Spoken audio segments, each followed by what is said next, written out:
There are feelings so deep they hide in the spaces between silence. There are looks that convey what words cannot translate. And often what we feel is so rooted in the unconscious that not even we fully understand its force. When someone truly loves but cannot find the language to express that love, the mysteries Carl Jung devoted his life to understanding arise. Not all love reveals itself in open declarations. Much of it is expressed through actions, silences, and even seemingly senseless withdrawals. This video is a dive into the soul of the one who loves more than he shows, guided by the archetypes and symbols of the collective unconscious. You are about to understand how hidden love can be truer than declared love. Leave in the comments, "I recognize love beyond words," and come discover what lies hidden behind silence.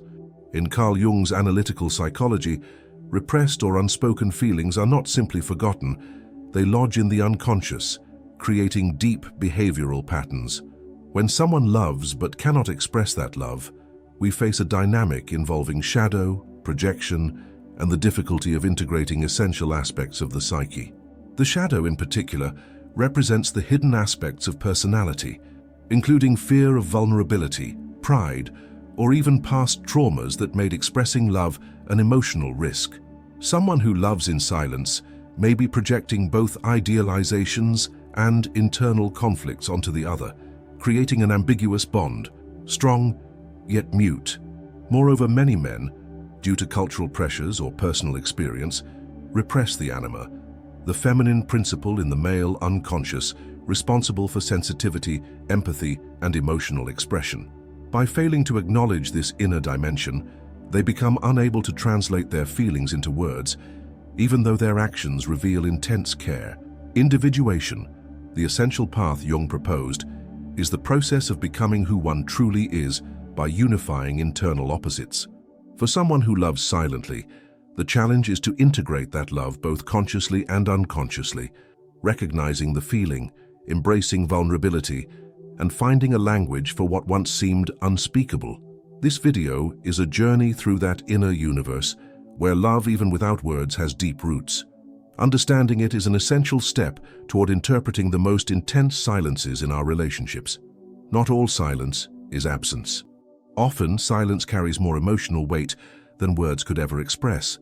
When someone loves but does not verbalize that feeling, there is a significant chance that this behavior is tied to the shadow, the Jungian concept representing everything repressed, ignored, or excluded from consciousness. The shadow is not only the dark side of personality, it is also where we store emotions and desires we judge dangerous, fragile, or shameful. In the case of a man who loves intensely but cannot say it out loud, it is likely that love has become entwined with unconscious fears. Fear of rejection, of appearing weak, of losing himself in surrender, or even of reliving old emotional traumas. Many of these emotions were, at some point in childhood or adolescence, cast into the shadow to preserve the identity he believed necessary to survive in the world. Strong, rational, invulnerable. By hiding behind these internal demands, the feeling of love remains alive but wrapped in a defensive layer that prevents it from being expressed directly. In this context, the shadow acts as an invisible but powerful barrier. It prevents affection from flowing freely, creating behavioral patterns in which love manifests indirectly, through silent care, small daily gestures, lingering glances, or even contradictory actions like withdrawal. This happens because when affection touches repressed parts of the psyche, it activates defense mechanisms, and silence becomes a shield. Often such silence is misunderstood by the one on the receiving end. The absence of words is mistaken for disinterest, coldness, or indecision, but in truth it is the opposite. The love exists, it is intense, yet it is imprisoned in a psychic region not yet illuminated by consciousness. And here Jung teaches us the importance of looking within, confronting and integrating the shadow. This does not mean eliminating fear or insecurity, but recognizing them as legitimate parts of the human experience. Confronting the shadow is an act of courage. It requires the individual to look inward and accept that there are feelings he does not know how to handle, that parts of himself remain fragile and immature. For the man who loves but does not speak, this confrontation can open the way to a freer, more genuine expression of feeling. But until that happens, love remains silent, manifesting only in moments of conscious lapse, in unplanned gestures, in glances that last longer than they should. It is important to understand that the shadow is not only an obstacle, but also an opportunity. Everything in it holds transformational potential. When hidden love begins to be observed honestly, by both the lover and the beloved, a healing process starts. Silence then ceases to be a hiding place and becomes a space for reflection. Words begin to form, slowly, as fear is replaced by trust. At this stage, love no longer needs to be shouted, but it also no longer needs to hide. It can be spoken clearly because the soul that feels it is no longer dominated by the shadow. The man who once remained silent can finally find his voice, not by external pressure but by an internal movement of reconnection with what is essential. Therefore, when love remains undeclared, one must look beyond appearances. Silence may say far more than any speech, and if one is willing to listen with the heart and understand deeply, one may realize that in the depths of silence there lives an intense love, just waiting for the chance to be seen and accepted in full. When a person loves in silence, they are often caught in an unconscious process of projection. Jung defines projection as the mechanism by which unconscious aspects of the psyche are attributed to someone else. In love, this process is especially potent. What the man sees in the woman he loves but cannot express may actually be a reflection of parts of himself that have been neglected or repressed. Everything he has lost touch with but intuitively recognizes in the other. Projection grows stronger when consciousness has not yet undertaken individuation, that is, recognizing and integrating internal content. At this stage, the other person bears the weight of idealization. The woman becomes not just an object of love, but a symbol of everything he wishes to be or have. Without knowing it, she represents the tenderness he repressed, the sensitivity he could not develop, the emotional security he longs for but cannot sustain on his own. He loves her because unconsciously, she embodies the completeness he lacks. It is important to understand that this projected love is not false. It is real, deep, but not yet matured. It is not based on who the person truly is, but on what she represents for the psyche of the lover. That is why even without words he draws near, cares, watches, and misses her. He is facing something that resonates with a forgotten part of himself, and that draws him magnetically. But at the same time, this intensity scares him because it exposes his own incompleteness. Speaking of this love would be like admitting vulnerability, needing something he cannot name. This tension between attraction and silence creates a dense, confusing emotional field. The man may feel a deep connection yet resist it. He may distance himself without apparent reason, build walls, seem confused or even contradictory in his actions. This happens because while he desires the person, he fears what that relationship might reveal about himself. He sees her as a mirror, and what he sees may be beautiful but also unsettling. Idealization also plays a central role in this process. When we project, we do not see the other as they are, but as we wish them to be. We create an image, an archetype, a fantasy that replaces reality. And when that image begins to crumble, when we perceive the other's flaws, doubts, and shadows, the enchantment seems to disappear. In the case of silent love, this phase of disillusionment does not always arrive, because the feeling is never exposed enough to be confronted with reality. It remains in the realm of possibilities, untouched and idealized. Jung teaches us that we can only truly love when we withdraw projections. This does not mean love ends, it transforms. The other ceases to be a symbol and becomes a real person. The projecting man begins to recognize that what attracts him also exists within him, dormant, forgotten, but present. This recognition is a fundamental step in individuation. He discovers that what he sees in the woman he loves is actually an invitation to dive into himself. However, for this to happen, consciousness is required. Love cannot remain forever in fantasy. Sooner or later, it will be necessary to face what lies behind the projection, and at that moment, silence can be broken, not as an impulsive declaration, but as a conscious gesture, where the feeling is claimed with maturity and clarity. The man realizes that what he sought outside was in fact within him, and that true love demands neither perfection nor fantasy, but presence and authenticity. If he succeeds in traversing this process, then he can love not only the reflection of what he lacks, but the person as she truly is. And more importantly, he can love himself more deeply, recognizing that the love he felt was a call from the soul to come home. In Jung's analytical psychology, the concept of anima represents the feminine principle in the man's unconscious. She is both mediator with the unconscious and symbol of sensitivity, empathy, intuition, and emotional connection. When the anima is recognized and integrated, the man develops a healthy relationship with his emotions and learns to express them more authentically. But when she is repressed, devalued, or ignored, an internal disconnection arises that can make the experience of love confusing, silent, and even painful for both the lover and the one waiting to hear. The man who loves but cannot verbalize that love is often in conflict with his anima. He feels but does not understand. He desires but cannot name. He cares but does not say. The presence of feeling is evident in actions, gestures, the lingering gaze, or the way he worries. But the absence of words reveals an internal barrier, often built over years of cultural conditioning, traumatic emotional experiences, or rigid masculinity models that equated vulnerability with weakness. From an early age, many men learn to distrust their own emotions. They are taught to be rational, objective, to hide fear or sadness, and to maintain control over everything they feel. This unconscious process results in a distancing from their inner world. When love arrives, it touches them deeply, but finds no open channels for communication. It is as if the emotion knocks on a door locked from the inside. Love is not non-existent. It simply has no voice. This disconnection from the anima can generate an intense but silent love. The man may feel irresistibly drawn to the other, almost inexplicably.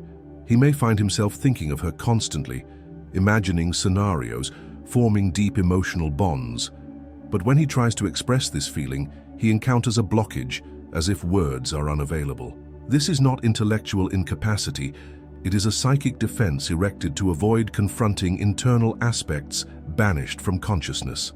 Often, he does not even realize he loves. Or if he does not recognize the depth of the feeling. The unacknowledged anima manifests through symbols, images, and fantasies. He may idealize the loved one, dream of her, think of her during moments of introspection, yet remain distant or indifferent when they are together. This contrast reveals the internal conflict. On one hand, emotion floods him. On the other, he fears being overwhelmed, fears losing himself, or fears not being reciprocated. Jung shows us that the path to emotional maturity runs through integrating the anima. This does not mean becoming feminine, but embracing what was denied, the capacity to feel, to be moved, to communicate with the heart. When the man embarks on this process, he begins to realize that his feelings are not threats but bridges to self-knowledge. Love ceases to be a secret kept at the bottom of the chest and becomes a living energy that can be shared without fear or shame. This journey demands time, introspection, and often pain. It requires revisiting old wounds, revising beliefs, challenging internal models that said a real man does not cry, feel, or attach. By opening space for the anima, the man discovers that words are not threats but tools. He perceives that naming love does not make him fragile but free, and that saying "I love you" can be the bravest act of all, because it demands vulnerability, surrender, and truth. Until this process occurs, love remains there, striving to manifest in other forms. But those who receive it may feel confused, insecure, longing for answers. That is why understanding the anima's dynamics is so essential. It is not just psychology, it is humanity. When a man reconnects with his inner feminine aspect, he becomes whole, and a whole man loves with body, gesture, soul, and finally, with words. True love does not emerge fully formed.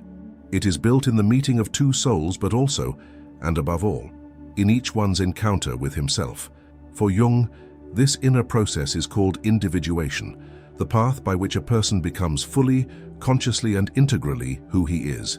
It is on this journey that deep feelings, including love, cease to be unconscious impulses and become conscious, mature acts. When a man who loves silently walks this path, something inside him begins to transform. What was once silent out of fear becomes spoken by choice. What was neglected becomes presence. Individuation is neither quick nor simple. It requires the individual to recognize and integrate internal polarities, light and shadow, reason and emotion, masculine and feminine.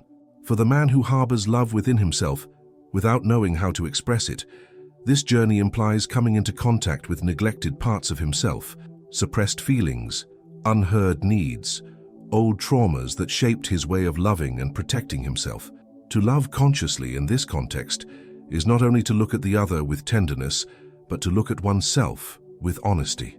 As he walks toward individuation, he begins to realize there is no danger in feeling. That emotional pain is not an enemy, but a revealer. That the fear of rejection, though legitimate, cannot have more power than the desire to connect. He starts to understand that love is not control, performance, or defensive silence. Love is presence, clarity, willingness to be seen as one truly is, including all imperfections. At this stage of consciousness, the man begins to break free from automatic behavior patterns. He stops avoiding important conversations, starts communicating his feelings more freely, and owns what he feels even when it exposes him. Love then ceases to be a withheld emotion and becomes a daily choice. He learns that declaring his feelings does not make him less strong but more whole, because true strength is the courage to love without guarantees. This shift does not occur solely from desire but from self-knowledge. The man who loves more than he shows and is on the path of individuation begins to notice when his silence is not wisdom but escape. He distinguishes when care is sincere and when it is a way of controlling vulnerability. He acknowledges that the other is not responsible for completing what is missing inside him, but that love can be a sacred space of sharing, not projection. This love, born of individuation, is radically different from unconscious love. It does not idealize, manipulate, or hide. It presents itself. It is a love that does not depend on perfection nor rehearsed words. It is a love that speaks because it wants to be understood, that shows itself because it knows that only those brave enough to reveal themselves truly connect. This man learns finally that love is a bridge, but that the bridge only holds when both sides stand firmly in themselves. Thus, individuation transforms silence into presence. The love that once dwelled in the unspoken now expresses itself in sincere words, consistent actions, and unwavering gazes. This man no longer needs to hide what he feels. He has seen himself, welcomed himself, integrated himself, and is therefore ready to see the other clearly and love with maturity. To love consciously is the pinnacle of the emotional journey. There is no longer fear of what may happen in surrender, because there is confidence in one's internal structure. The man who has walked this path understands that love is not a rare event, nor a risk to avoid. It is a natural expression of the matured soul, and now, finally, can be spoken with all the letters, all the emotions, and all the truth that once lived hidden. Unspoken love is not less true, but it carries the weight of what has yet to be healed. Throughout this journey, we have explored the labyrinths of the unconscious, where deep feelings live in silence, awaiting the courage to emerge. We have understood that silence can be shadow, projection, or fear of the inner feminine, but also the starting point for transformation. When a man faces himself, recognizes his emotions, and allows his soul to speak, love ceases to be a secret and becomes a conscious, mature, and whole act. This is the true power of the Jungian path, to reveal what was hidden and allow love to transform from an unconscious reflection into a conscious, mature, and complete gesture. It is not only about learning to say "I love you," but understanding where that love comes from and where it can lead when lived with depth. If this content has touched something in you, subscribe to the channel and share this video with those who need to hear what is not being said. And now click on the video on the screen to continue this journey of self-knowledge and transformation. True love begins within and must be lived with courage.